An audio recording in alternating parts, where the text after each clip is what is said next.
I want you to just, for a second, picture a red Camaro. Just a car. A piece of metal and glass. Right. Maybe it's got a few scratches, maybe the paint is fading a bit. To a teenage boy, though, that object, it might look like freedom. It's an escape. Exactly. Or a way to impress a girl, or just a cool way to get around. But in the story we're unraveling today, that one single trivial object, that car, it became the center of a black hole. It's a terrifying image, really, because usually objects are just objects. But here, that red Camaro became a catalyst. A catalyst for a catastrophic loss of life. All because two teenage boys wanted that car. And because of that, 3 people were murdered. A mother, her son, and his friend.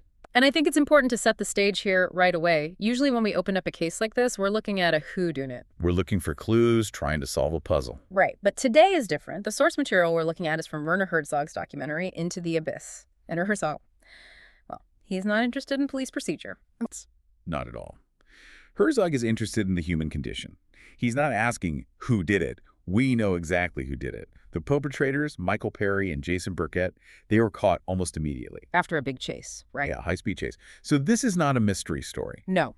It's more of an examination of what I'd call the blast radius of a capital crime.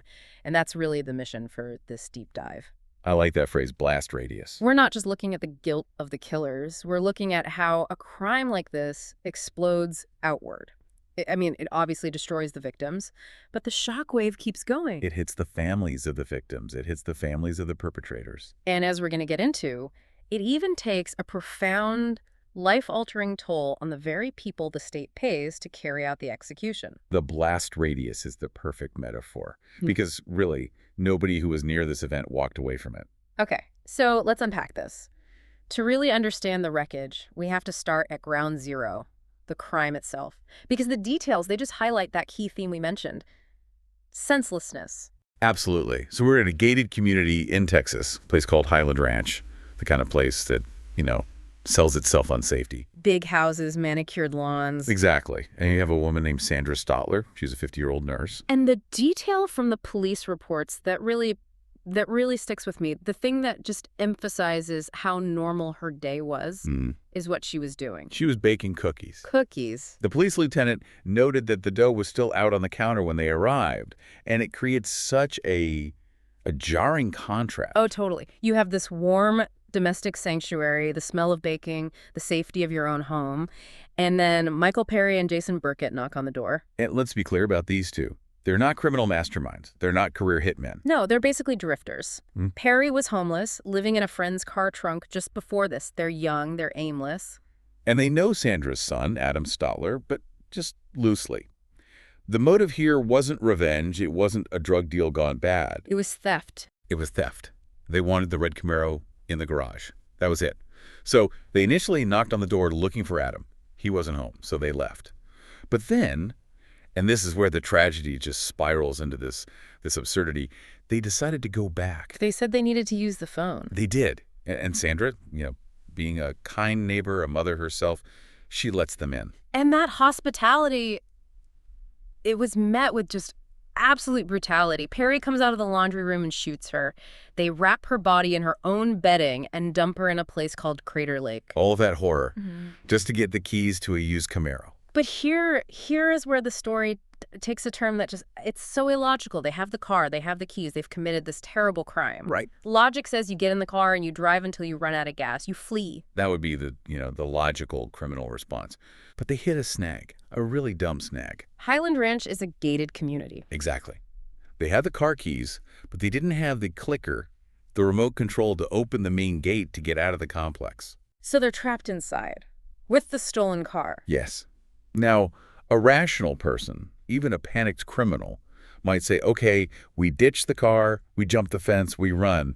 But they didn't do that. They wanted that car. They wanted that car so badly that they made a calculation. They decided to wait. They waited for Sandra's son, Adam, to come home. Just for the gate opener. Just for the clicker. Think about the weight of that decision. Yeah. They sat in that house, or near that house, knowing what they had just done, waiting for Adam Stotler to arrive. And when Adam did arrive, he wasn't alone. No, he was with his friend Jeremy Richardson. So now the problem has doubled. They need the remote, But now there are two witnesses. And this is where the senselessness just peaks. They lure the boys into the woods. Burkett knew Adam, so they played it off like, hey, let's go down the woods, maybe do some shooting. Oh, God. Once they got them isolated, they killed both teenagers. Adam Stotler and Jeremy Richardson lost their lives because two guys didn't want to climb a fence. It's sickening. And for what? This is the part that just drives me crazy.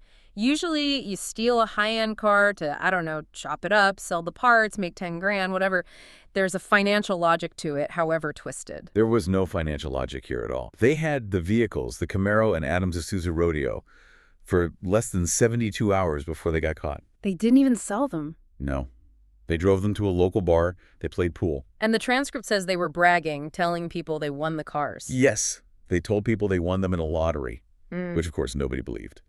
Witnesses noted the cars were fully loaded with personal stuff. CDs, keyboards, gym bags. It was obvious. So obvious. But that's the thing. The payout was non-existent.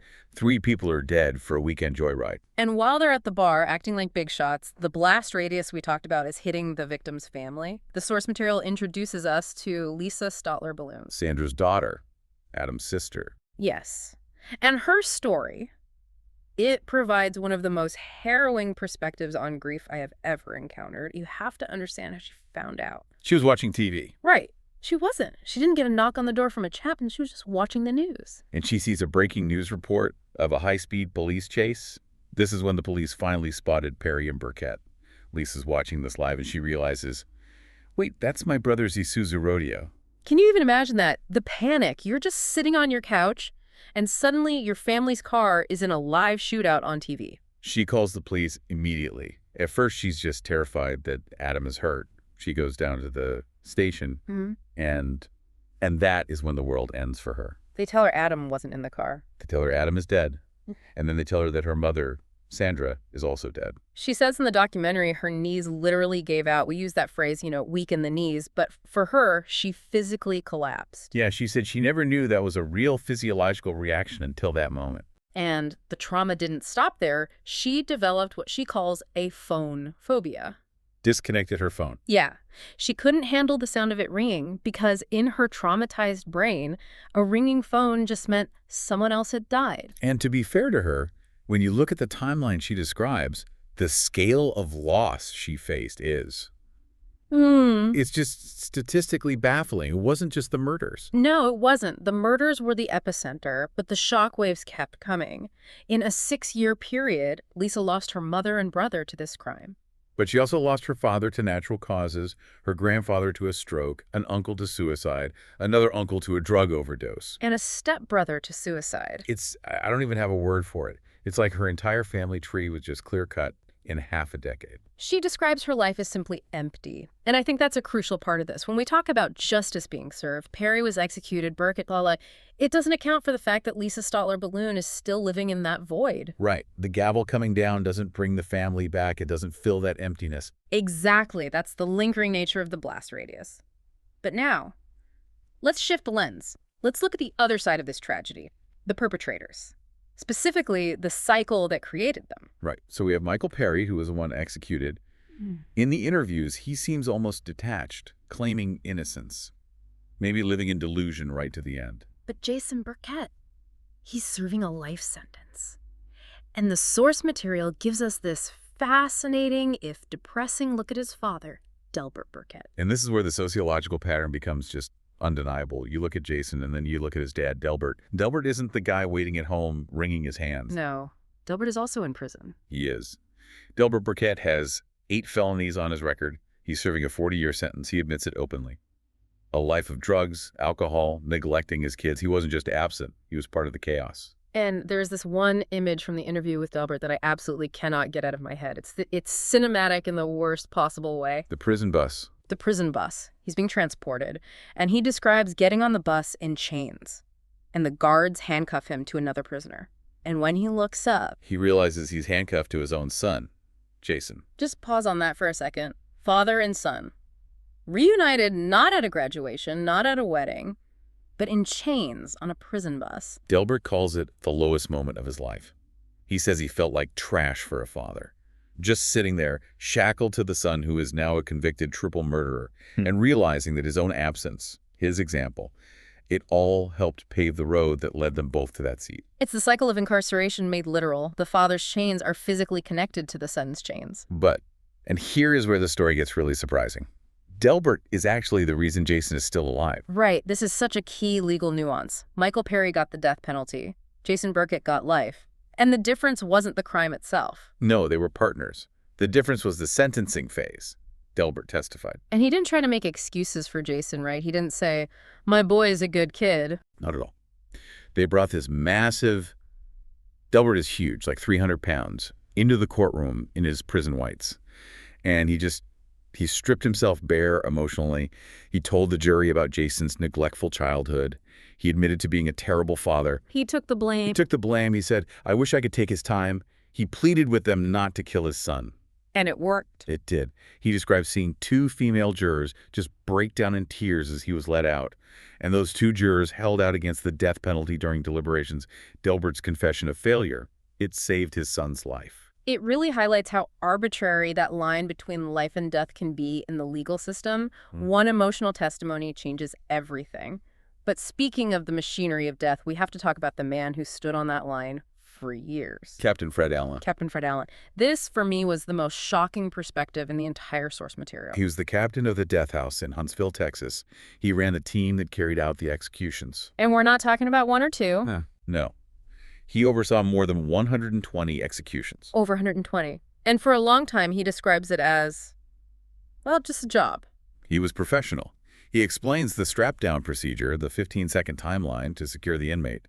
He says he'd go home, have dinner, and sleep just fine. It was a duty. He was the ultimate professional, but then something cracked. The documentary points to the execution of Carla Faye Tucker. She was the first woman executed in Texas since the Civil War era. And Fred Allen knew her. He'd spoken with her. She was charismatic, very religious, but he did his job. And it didn't hit him right away, did it? It was delayed. Exactly. It was 2 days later. He's in his shop working on something, and the news comes on the radio mentioning the execution. And all of a sudden, he starts shaking, uncontrollably, sweating. And then he describes a hallucination. The eyes. Yes. He says he could see the eyes of the inmates he had executed, not their faces, just their eyes, looking back at him from the holding cells. Dozens of them, hundreds of eyes. That's haunting. It's like his brain finally processed the moral weight of what he'd been doing. It broke him. He went home, told his wife, I can't do no more. He walked away from his job. He walked away from his pension. He just quit. And he went from being a staunch supporter of capital punishment to believing that nobody has the right to take a life, no matter what the law says. It just raises such a huge question. If the person we task with carrying out justice, the professional, the captain, if he is broken by the act, what does that say about the system itself? It suggests that the act of killing, even when it's state-sanctioned, violates something fundamental in us. You can suppress it with procedure for a while, but eventually the humanity pushes back. Speaking of humanity, we also hear from the prison chaplain, Reverend Richard Lopez. His role is very different. His role is to offer comfort. He describes this very specific physical act, holding the inmate's ankle while they die. Just holding their ankle. Yeah, just so they have some human contact as they slip away. He doesn't want them to leave this world untouched. And he shares this analogy about squirrels. Right, the squirrels on the golf course. It sounds weird at first, but it's actually profound. It is. It's a metaphor for helplessness. He talks about driving his golf cart and stopping to let squirrels pass. And he has this realization. I can hit the brakes. I can spare the squirrel's life. He has agency. He has agency. But when he's in the death chamber, standing over a man on a gurney, he can't hit the brakes. The machine is moving, and he's powerless to stop it. It's that contrast between the sanctity of life, even a squirrel's life, and the unstoppable machinery of the state. And then, amidst all this death, we find people desperately trying to create life. We have to talk about Melissa Burkett. Oh, this is such a wild turn in the story. Melissa is the woman who married Jason Burkett, one of the killers, while he was in prison. She never knew him on the outside. She fell in love with him through letters. And she describes seeing a rainbow spanning the prison walls and taking it as a divine sign of his innocence. But the detail that just, it's a double take moment, is that she's pregnant. In the documentary, she has an ultrasound picture. She's naming the baby Easter. Jason is in prison. They don't have conjugal visits. They're separated by glass.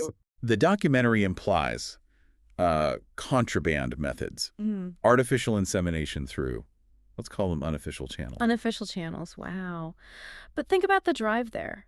She is bringing a new life into the world, fathered by a man serving a life sentence for taking 3 lives. So complex. You have Lisa Stotler-Paloon, whose family tree has been decimated, and then you have Melissa Burkett building a new family tree with the man who helped cause that decimation. It feels unfair, but it also speaks to that human need to continue, to find hope in the darkest places. It really does. And that brings us to the final concept I want to touch on. It actually comes from Michael Perry, the other killer, shortly before his execution. He talks about the tombstone. The concept of the dash. Yeah.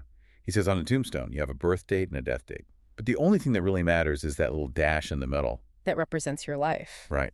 And it is ironic coming from a man who violently shortened the dashes of 3 other people.